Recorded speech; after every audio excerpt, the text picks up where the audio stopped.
یہاں 2009 کی life after people T V series میں ہشیما آئی لینڈ کو یونیسکو ورلڈ ہیریٹیج سائٹ کی لسٹ میں ڈالنے کی ریکویسٹ کی تھی، لیکن ساؤتھ کوریا، نارتھ کوریا اور چائنیز گورنمنٹ نے اس کو کافی اپوز کیا۔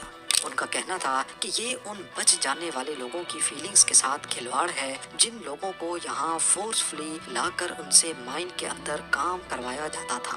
آخر کار ان کے بیچ کمپرومائز اس بات پہ ہوا کہ جاپان یہاں 1940s میں فورسڈ لیبر کا ذکر بھی کیا جائے گا۔